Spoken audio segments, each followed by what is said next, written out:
Good. Okay. Good morning, ladies. Today we are going to practice breaking down a Bluebonnet math lesson. I want us to really dig into how to break that apart when we're looking at planning, our preparation, and data-driven instruction. So we need to know that what we're teaching, we need to know that what our students understand.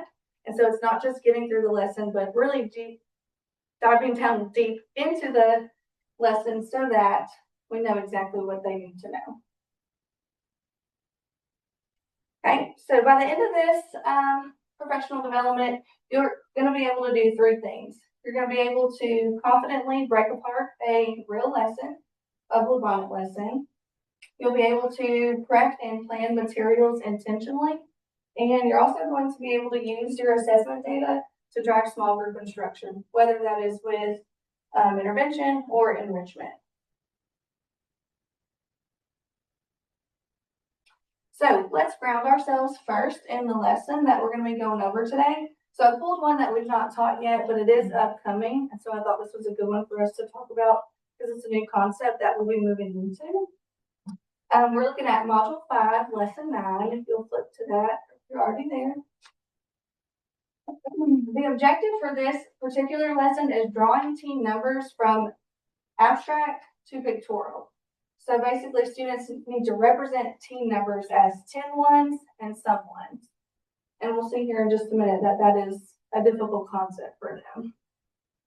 It sounds simple to us at first, but if we don't unpack it all the way and understand where students need to go, we really are risking our students not learning and understanding that concept before they go on to the next grade. Okay, so we'll unpack our lesson now. Okay, what is the real learning? Okay, what do our students need to understand? For this particular lesson, our students need to understand that team numbers are made of 10 ones and some more ones. So we're moving from the abstract model to the pictorial representation.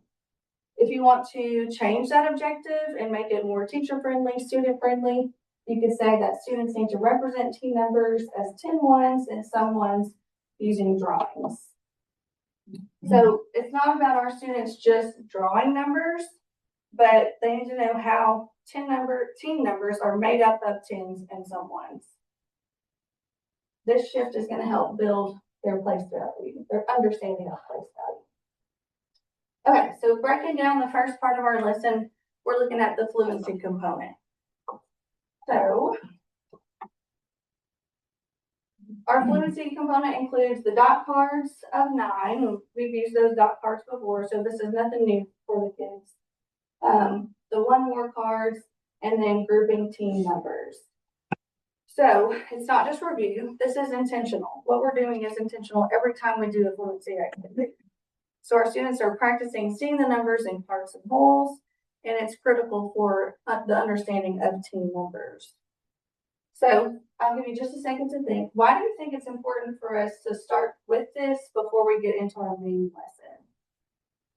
I think it's helping them build their number skills. So many kids don't understand that numbers are actual objects per se. And so it's helping them to see, like, oh, 9 is 5 and 4, and helping with that fact fluency as well. Right. I think it pulls in some of the other concepts that we've learned, because like I do mine a little bit different than what it's saying. We use the dot cards every day, but I don't show it and talk to them about it. I like flash it for a couple of seconds, and then I make them tell me what they saw. So they're having to do a lot of the processing without me doing it for them. Now in the beginning we did it together so that they could understand, well, this is 3, and then there's 2 more down here. And pulling in still like our number bonds and our hidden partners and all of that. But getting them to understand, like, there was one today that was like 3, 3, and 3. Well, I know 3 groups of 3 is 9. Well, that's beyond the kindergarten concept, and that's my higher level thinkers. But at the same time, I'm pushing them without changing the content at all. And so they're able to tell me it's 3 groups of 3, and then some of them were like, it's 6 at the top and 3 at the bottom, and 6 and 3 are hidden partners for 9. So they're still getting this, everybody's getting the same content, but they're able to think about it in different levels. So just with that one fluency and literally like it says like 4 minutes if we even sit in that long, they are able to pull in so many different things, but it goes back to getting their number sense and making them tie into everything that we've already learned. Which is, cause y'all know I'm from second, but also that's gonna help them whenever they're adding 2-digit numbers and going on past kindergarten. And I taught mine only for 2 seconds. So they have 2 seconds to see it. So it's giving them that automaticity of that visual, like just, oh, that's what I saw. And they're able to group it so quick, like, you know, sometimes when we're doing dice at this time of year, they're still wanting to count the bits on a dice. And I'm like, y'all, you know that's 5 just by the way that it's laid out. You know what I mean? So just getting them to visually be more automatic with it is helping them so much with less one-to-one correspondence counting. Hard to see that in the beginning when we started. I didn't want to see, but now just to see Yeah. how automatic they are with it now, you can see where that is coming together, for sure. So yeah, she kind of all touched on that. It's building that number sense, it's building that part whole understanding, and it's building that foundation for us for team members. So once we move past the fluency part, which again, like Roger said, is 4 or 5 minutes, we're not spending a whole lot of time on it, it's just to kind of build that automaticity, and that foundation and then keep rolling. So when we move from the fluency activity, we're moving into the application problem, and this is where we really want to deep dive. So the problem for this one, the application problem for this lesson is that Jenny drew 15 infrared. She drew 1 chip and 5 chips. Look at that and tell me, what misconception is that showing us? That they think the number 15 is 1 and 5, not 10 and 5. And this is a super common misconception, especially in kindergarten. They think that the number 15 is built out of 1 and 5, and they're not seeing that 10.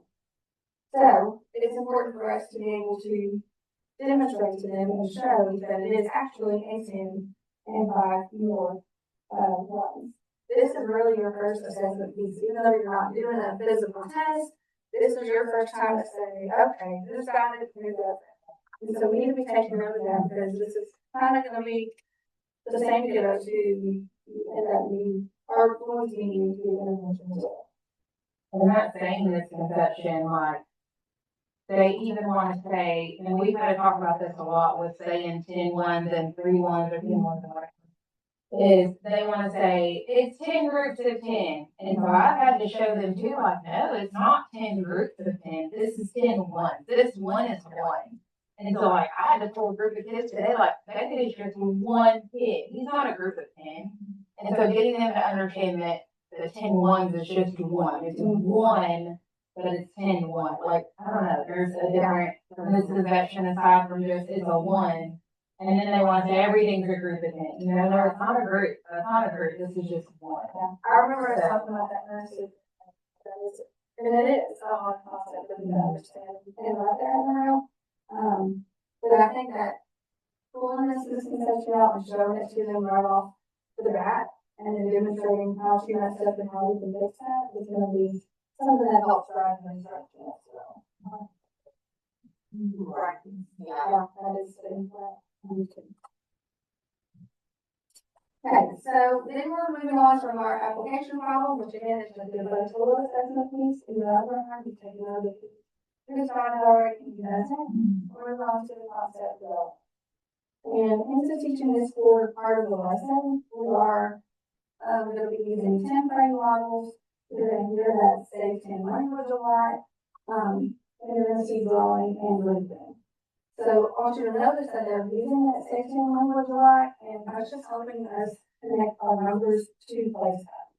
It's not specifically teaching place value, but we're building that bridge already as we go. So for your thinking, in your mind, you're going from concrete to that visual to the abstract connection. And repeating this often is purposeful to the lesson. Where do you think students might struggle when you look at this concept development?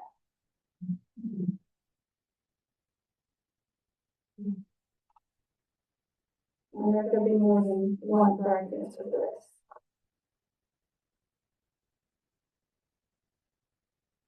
So students are supposed to be using the 10 frames to draw numbers like 14, like 18, 16. Where do you think some students might struggle? Maybe with writing the actual numbers, because I don't feel like specifically we taught the team numbers and how to write, like in blue. Do y'all? Like I feel like in front of them in there. Yeah, I think they're trying to get them to understand what a team member is before we actually write it, because they don't want them to write it without knowing what it is. right. So like 1 through 10 is pretty self-explanatory, but when you get into 11, like why is 11? Right. Why are we writing it that way? So when we teach the face value, then we're going to teach like I've always told my kids, like, it's not a 1 and a 4. You have to say 14 is 1 in the 10 place, 4 in the 1 place. Because they have to know that if it's a 1 in the 10 place, it's a group of 10. And so I'll teach them backwards. Like, okay, well, I wrote 14. You said it's a 1 and a 4, so I'll put the 4 in the 10 place and the 1 in the 1 place. You said it's a 1 and a 4, you can tell me where to put it. So like, I think that that's blue on it, like they're kind of like a backwards planning a little bit. And they're trying to get them to see it before they write it. I think they're doing it a little bit. And I get that, but like, then you're telling us to write 14 and we haven't ever taught them to write 14. You know, like we've only been doing 10-4 up till. Versus the actual. Right, the actual, yeah. And that could just be something that we've taken a little bit modified later. During the lesson itself. You know, there's been several things that we've found within it so far that need to be adjusted in that, especially when you're doing the lesson and for your kids. Knowing what's best for your students. Because I think there are a couple of times that we've actually counted like 10-1, 10-2, 10-3, 10-4. So like they've seen it that way, but I agree, like we haven't. Right. Is it asking them specifically to Yeah, interact right, with yeah. them? It's set up like we did soon. It's 10, 1, 10, 2. It was their expectation. Yeah, and I made mine do it just like they asked it. Then we went back and I said, okay, now 10, 1 and, or 10, 1 and 1, 1 is what? And so we did it with that and then we did it with that. Just like, did it how Blue on it wanted it to, but also the connection with what they were, you know, trying to get out of it. And we did that both ways, just to say, okay, well, you have 10 and 1, it's also 11. Here's why, and here's those ways that look at it. So I don't know what that kind of. And I've been having mine like, I think circle the 10 frame that's full as well, just because that's the concept that we did in the group, and it's kind of helped them struggle and be like, oh yeah, that's on group. Like when we do on the problem that the 10 frame, they understood, okay, well, we got a full one, let's circle it. It's still the same as the concept we were doing before. I was gonna say that kind of helped bring in the other 10 frame, because like so far we've just been doing like those objects, you know, so that because I feel like mine is, well, the ones that get it, they didn't like, they don't have to. Ask all day on the previous or after this 2004. They're seeing it, they need it.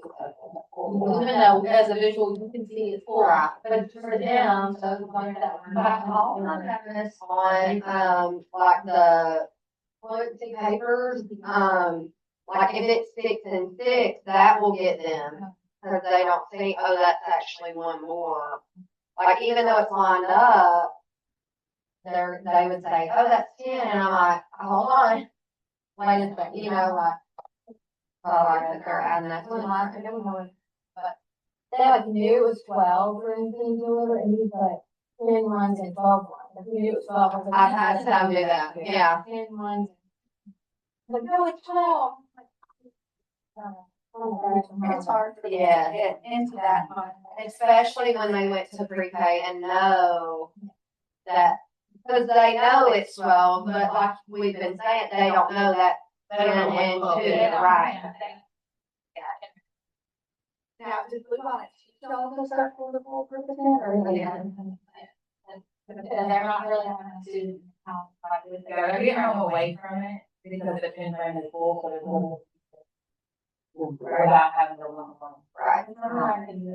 the ones that still weren't understanding, we said, okay, well, here's our full group, just like we were before, and I I think that helps the ones that weren't really getting it, and make that connection or tie back to. Well, that's what I was gonna say, later when we talk about our intervention is it's still a good support for those who have used on that as well. I think that's it. Some of the struggles that I thought of, which is kind of along the lines of what you guys said, was that they may not represent that team correctly. And they might confuse team members, so like you said, they don't know what that is so far, we haven't talked explicitly what 14 looks like. So just being confused about what team member actually is, what are we doing? Home organization and drawing it, like, you would really say it 4,000 times, like the five group, you know, like drawing in a five group, and it never fails, they look like these little scattered beads right here, and I'm like, what the, No, girl, that's that's not. five group, and if it's out of, I don't even look. I don't know, and I'm like, how am I gonna draw this? Well, and you know how hard it is, like, I'm gonna go back, cause like, whenever I taught second, I'd be like, why are these kids not drawing these in groups of 5 and 10? Like, you can visualize it so much better, and so I like that we are hounding them about that now. Like you said about the dot, like once you see a side of it, you know what it is, just from that, like, you just automatically. Yeah. And I feel like when you see a group of 5, you know it's 5. You see 2 under that, you know it's 7. And they should be able to supervise with these, but like getting them to draw it in that five frame. Right. No, I remember. Yeah. People like C numbers Yes. and a group and do all this. Yeah, stuff. that's I'm easier. like, oh my God. They're not drawing the right number because it's not the correct organization. Right. And like, That's hard. there was one that we did last week, that had to fill in the 5 groups, so like to make it Yeah. or whatever, and I had some that they would be like 6 and 4, and it was wrong. I'm like, Yeah. we're doing 5 groups. Yeah. They know, I'm serious, like, I'm talking. Well, and I just love how we started with that, it's, I mean, Wuhan has been great about that start. Right. Yeah. And so starting early with that has built that foundation, and then we know it's Yeah. right in first grade. Right. That's been a big thing for us, huh? Okay, so that's a little activity for you. I want you to think about this just by yourself for just a minute, or as a group if you'd like to. Take a couple minutes to identify what is the real objective. What do we want these kids to understand through this lesson? One likely misconception, and then one key teaching moment. I'll give you a couple minutes to look through that. I want to discuss it between you.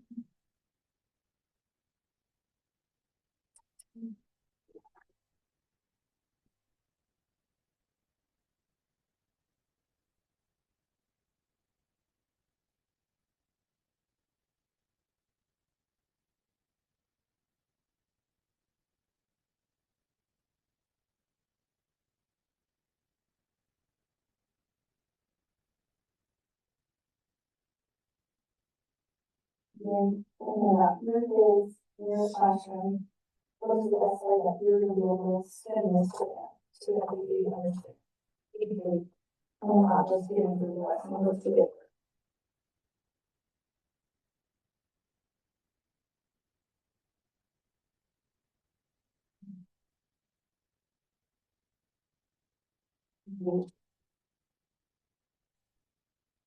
When you're trying to get them on the I would like to try and it's like, I see this. Yeah, but like, so I'm gonna draw it on that one, but I want to go back to. Personally, I want them to draw in the time fruit, you know, like, the top fruit. Just to me, I feel like you're gonna get more mistakes here. Yes. Because they're gonna miss one, or they're gonna have one out in another space where it's not supposed to be. And I hate to say it selfishly, but it's easier for me to find. Instead Right. The rider, So see if they've got. like, I don't, you know, like, I don't think to be able, okay, well, they got it, they got it.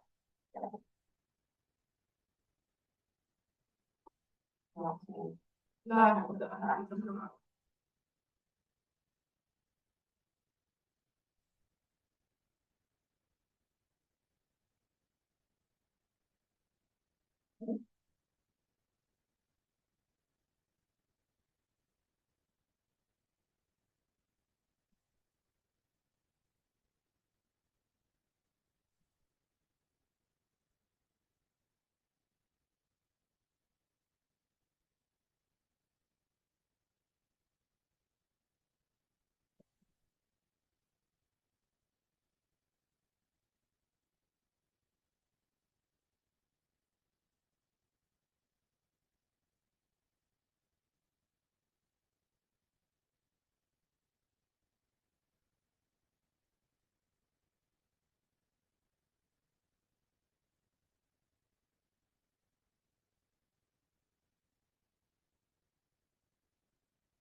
A couple more minutes.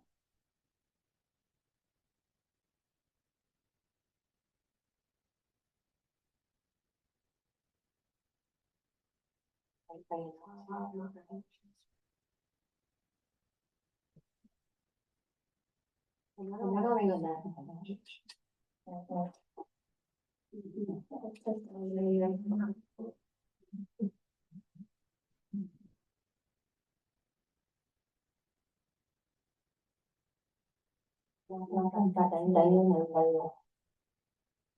think it's Dave. Not fine. Could be that too. Man.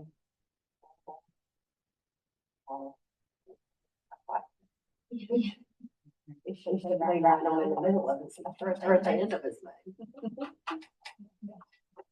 Okay, someone says share one of their objectives. How would you spend this on your own part? I just said draw a set of objects to correctly show the given theme. Yeah, I put draw those, team drawing, the team number, but like burgers. I said, students understand like seeing a team number and then being able to like see it in picture as well. Seeing that there's more than 10. Right. All right. Okay. One likely misconception. Maybe even something we haven't discussed yet. Mine was like the application problem. I feel like the biggest one is gonna be that they think 16 is 1 and 6. I think I put one versus 1 or vice versa, like that. One, and then well, they were writing like, I had one on the previous one, right? Pretty much 102. Yeah. And, we paused and we all looked and I was, put 102 little things up there and I was like, okay, is this, is that number? Is that what we're looking at? Well, or is this 102? Just comparing like, even though you see the 10, these two, we're not bringing it down. Which I know we're getting to that later, or, we're working on that, just having an opportunity to say, okay, no, like, it's not anything, there's 10. Yeah, there's a page on 10, 1, 10, 2, but that's what I mean. It's always saying, okay, I mean, those. Yeah, have one that like what about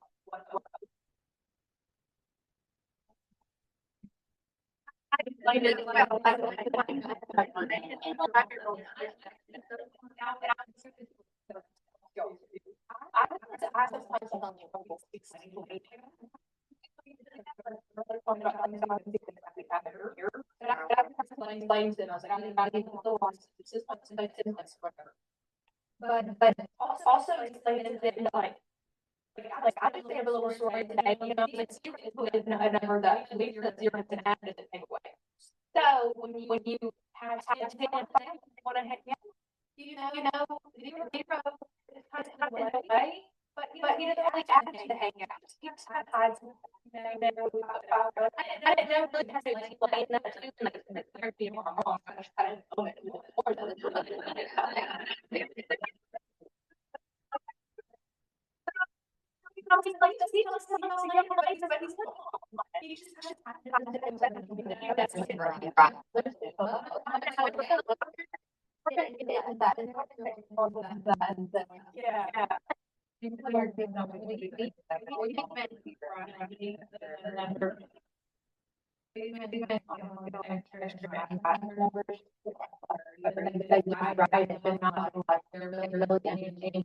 what they're like,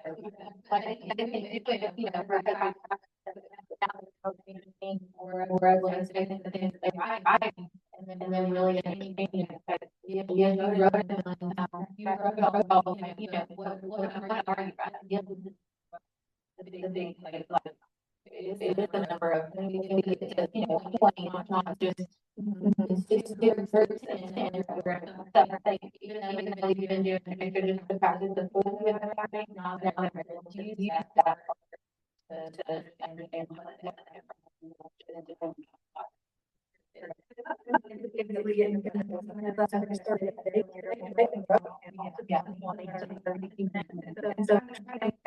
understand what that I was very worried about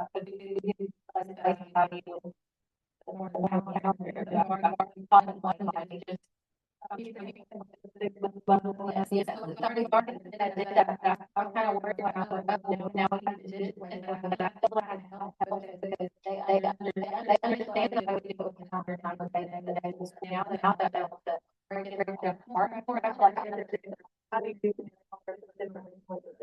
well, we didn't use the group. So I guess it's just but we do that, and they can't do it in 10-1, it's one thing, like, so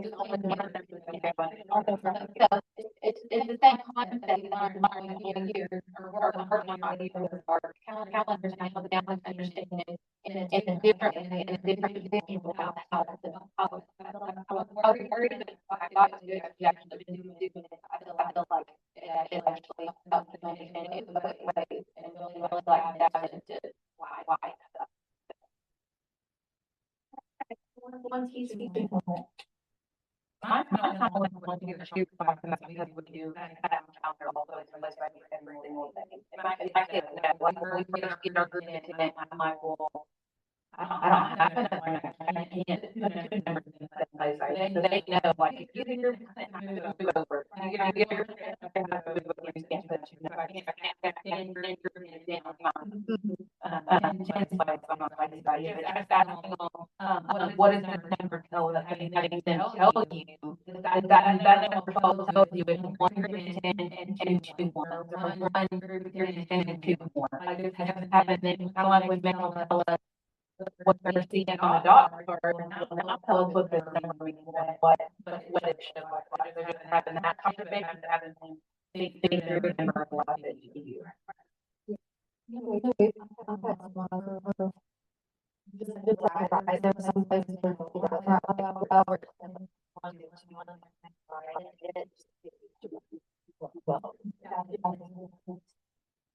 well, having that conversation about does it matter what your number goes to?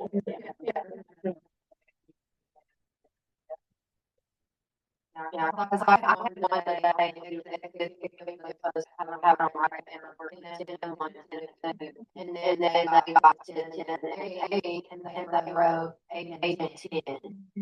So we talked about that. Yeah.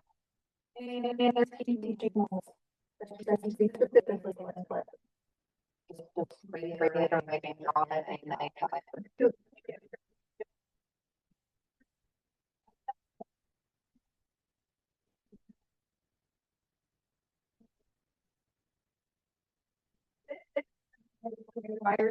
Quite a bit.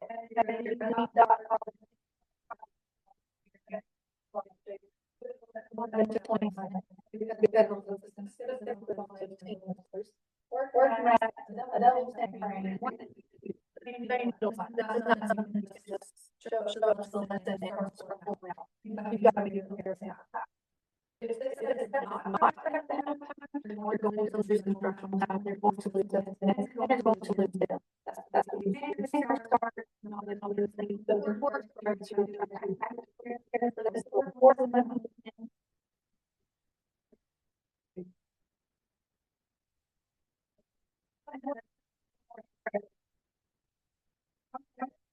like,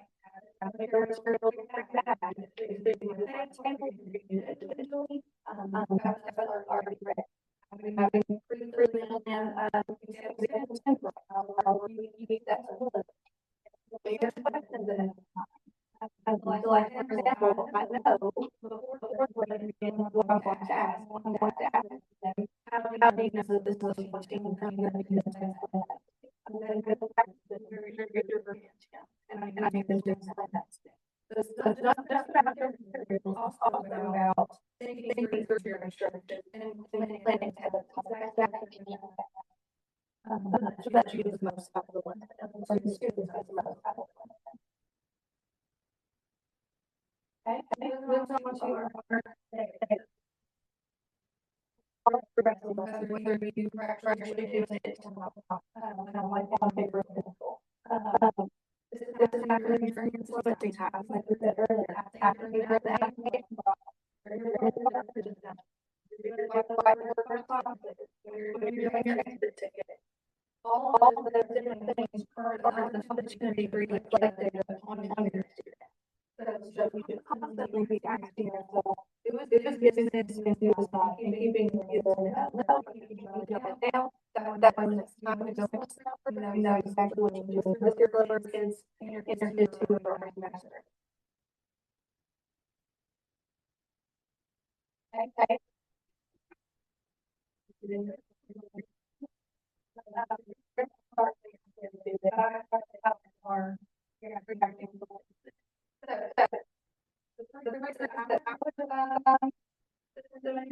Is what is your master to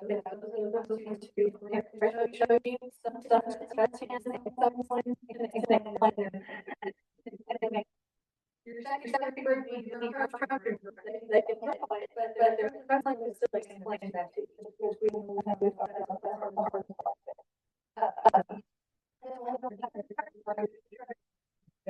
they are not able to predict that and they're just representing that to you. So this is how we make it not just based on feeling, but you feel like they don't get it, you feel like they're a little based on evidence. That's the most important part. Okay, so we're looking at for your struggling students. And I say intervention, but you know what I mean. Your full doc time, if you're pulling kiddos back, you need to reteach something. This is what we're utilizing that time for. So we want to go back to the concrete for those kids who are not able to show you what that looks like. Bring it back to the concrete. Use counters again. Make them physically build that 10 and some ones. Reconnect it back to the fluency activity. This lesson even suggests modeling the mistake for them, like we said in the beginning with the application problem. Model the mistake, make them work through that, talk through that, so that they can understand what is not correct about it and how to do it correctly. This will give the students an opportunity to compare the correct way and the wrong way, and then hopefully gain an understanding of what we want them to. For higher kids, we'll call enrichment. Ask them questions like, if Jenny made the same mistake with 18, what would that look like? Make them show you what that mistake would look like. You can go 1 and 8. And then take that even further. Ask them to create their own mistakes. So show you some examples of the wrong way. Explain why that is the wrong way. And once you do those types of things with those students, now they are really analyzing instead of just doing work. They're able to think even further and taking their learning to the next level. Okay, so put all this stuff together. Here's our full flow of the lesson. So you're going to start out with your fluency, which is building your foundation for the concept that we're teaching. Your application problem is revealing that misconception of what they don't understand about this concept. Your concept development is building their understanding of the lesson. And then your exit is confirming who mastered and who did not.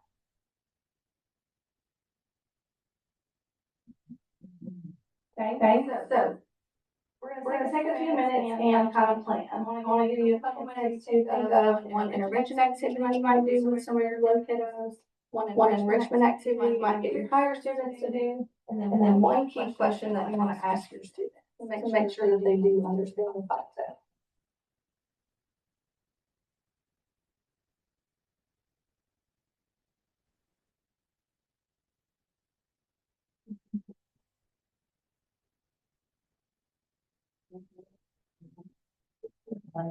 Yeah. Like, you mean key questions for like a whole group? Either or just for your students overall, the specific group.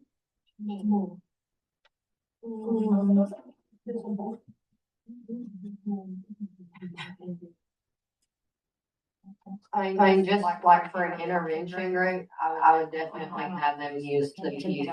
Like, I like the effective cues, because then you can stack on to 10, and show them like, It's 10, 1, all put together. Yeah.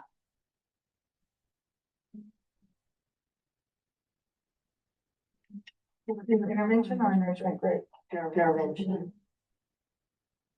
The more manipulative for intervention. Yeah.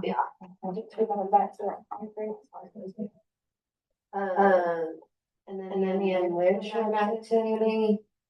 Let's put our high kids with our intervention group and have them explain what's.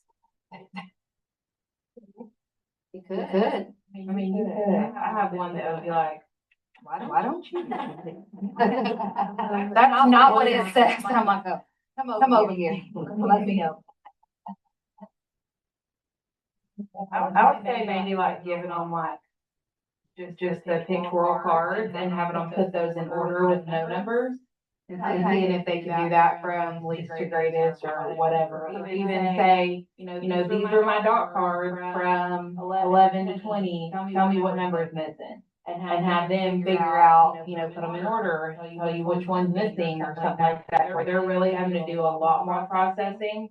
Cause they can look at, like my high ones that would get this concept, they can look at these numbers and say, oh, well, we're missing the number 14. But if I put it in a pictorial version, they're gonna have to really think, especially if it's an unorganized picture. They're gonna have to really like sit down and process it. And sometimes they think that they know it so well that they make silly mistakes, and I've tried to make them see that, like, no, that's not what that is. And when I make them go back and slow down, then they're like, ugh, I know. And I'm like, well, stop rushing. So like get something to get them to slow down and have to really process it. I don't like how you said the unorganized, because I mean, we said that would be difficult for a lot of our kids, because we miss one of them, especially when we're trying to break that in. But for those kiddos, it makes them slow down. And that's what I need them to do, is slow down. Slow down. Because they get in such a rush that they make silly mistakes when it's just the thing.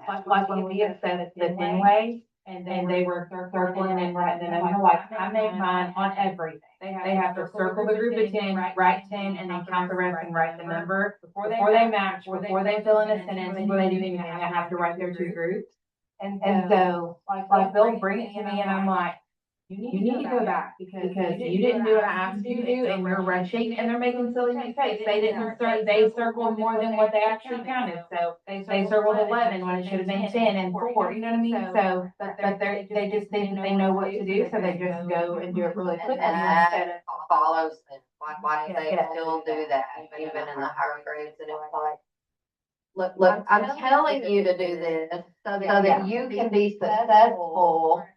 Why are you not? Like one of mine wrote 10 and 14. And I turned it around and I was like, read me that sentence, because she can read. And she said, I had 10 ones and 4. And I was like, do you? And she was like, and I was like, bye, and she knows it, like, it's so silly, but she just counted 14 and she wrote it because she knows how to write 14, And I'm like, but that's not what it says. So they're not listening and following the directions that they're given. Like they said, they already know it from pre-K or whatever, so they just want to go in and write the number. So for my enrichment kids, I would want them to, something that's gonna get them to slow down and make them, like force them to process a little bit.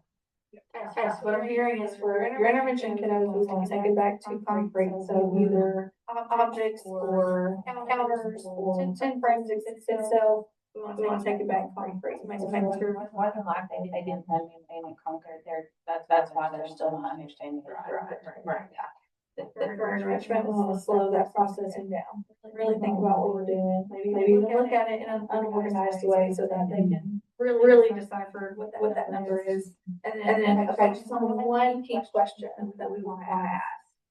To make sure that they really have mastered this concept or understand exactly what we want to know. I think we're going back and doing one that's not, correct. Like going back to how to have the application problem. Tell me what's wrong with it. Maybe a different, look at it in a different way, or look at it in a different form, but going back to, okay, well, this isn't right, why? And that way they can. That's why. fully explain why it wasn't right, and that would give you the information. Or if they've got a master. If you were trying. I like that. All right, let's look at our key takeaways. So overall, for this particular professional development, what I want you to know is that we have a plan with purpose. If we are just trying to run through these lessons, then our students are not benefiting from it at all. We want to, if we prep ahead of time, before the lesson starts, you have smoother instruction, less behavior, less distractions, and that's something that we're looking at currently as well. We're taking away that data is happening all the time, through the whole lesson, from start to finish. You are collecting that data to see what is going on, who understands and who does not. Use that information intentionally, especially when you're planning for your small group instruction. And every student needs a plan. So, like Berger was saying a minute ago, she's got one specifically she knows she can't do A, B, or C with. We have to be very intentional with those kiddos too, to make sure that everybody's getting something out of the lesson, not just our lowest kids who are struggling. Okay, and for your final reflection, before we go, just jot down for me on a blank sticky note, what is one thing that you think you're gonna do differently when planning out your next month's lesson?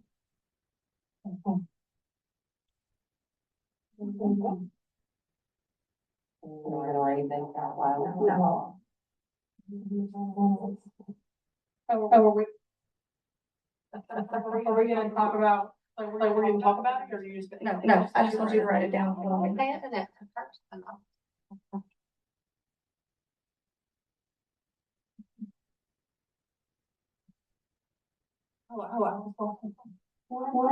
really differently when planning out specifically your next math blue box.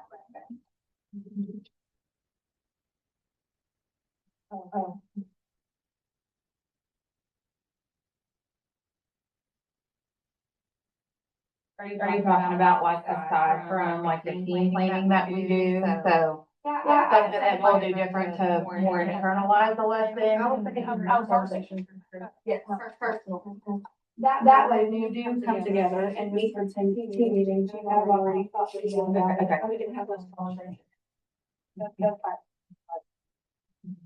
important to Internalize. It's just, I think next year, we'll have it internalized in we'll have a better understanding of how to analyze more in depth. It's not to expect, like. That's what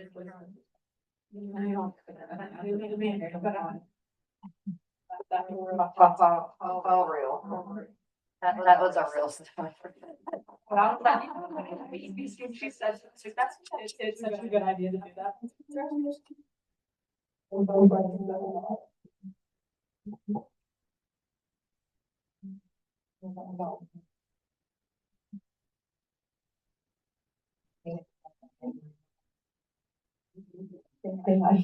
That's for us, it's so easy. Yeah.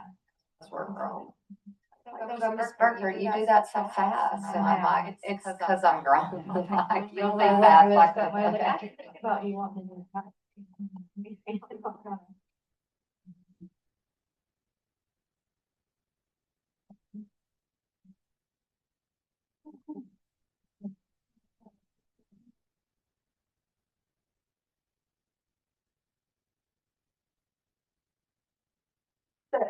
I'll just read a couple of them out loud. Prepare your questions. That's one that I really like. So I feel like when you're in the moment, you might think of some spot on, but being able to intentionally plan for those questions and know exactly what you're gonna ask and know exactly what you want out of those kids is a good practice. So I like that, planning your questions ahead of time. A lot of times too, if you go through and like write it down, it's gonna come to you when you're. Right. But also like going back to the me trying to explain like the place value without actually talking about place value, like the numbers hanging out was just off the top of my head, but like what about the indignity? And I was just like, wait, hang on, I don't even know how you have 1 and 5. But like even my own explanation, like I know why, but how to force those into words and know like, okay, this is what I'm gonna say. so that they can understand. I'm saying. What's RLA and things, I blow water. That's what I was about to say, just, yeah, thought in the margin as you're internalizing. That way when you get to the lesson. Writing down, keep Like comprehension questions, Even if I don't like memorize it, I need it. they do. Making sure to have all materials prepped ahead of time. Yep, and that one's hard, you know, I know at the end of the day, everybody wants to go, but if we can take just a couple minutes, even while students are packing up, just to either bag those materials or to get their stuff that's already bagged ready, it's gonna help tremendously, especially, like I said, I know behaviors are something we see across the board, so trying to minimize that by being prepared ahead of time. Well, a lot of times, like, our lessons have the same stuff, like, you use it every single time, so even a process, like, my kids know, you get on your dot and you get your board and your mark and you go down to my carpet, like, that's a process that we have to practice and practice and practice, so I'm not gonna say it's flawless, because, you know, sometimes they act like it's Groundhog Day and it's the first time, but it's so quick now that that's something that we don't have to worry about necessarily. And I was trying to keep my board on the shelf or whatever, and eventually it was like, keep it on your table. Don't even go put it on my big shelf anymore, because we need it all the time. Still gets more and more. But having those processes like down, especially because like in Blue Line, I mean, really the whole year, it's been a lot of the same stuff over and over and over. So now that we have all that ready, even for next year, like just knowing from the beginning, we have to teach them those processes or come up, if it didn't work for us this year, knowing like what can work better next year. Because we need it so often. Especially since like the time that we only like girls have to have about 4 minutes for that. So getting that routine and. First grade classroom, I saw this, their second grade classroom, they have like a math manipulative box, each kid has one. And so like, they just keep adding to it, so like, if place value is added next, they would chunk in some 10 frames or something in there, that way, everybody just has to pull out their box and they're already prepared. Less work for you to spend time bagging something, just gonna throw everything in our box. I like that one. I had two more about asking questions, and the last one was thinking really through what those misconceptions might be, so that you can plan to tackle those. Okay, do you have any more questions? Okay, appreciate y'all's time. Thank you. Thank you.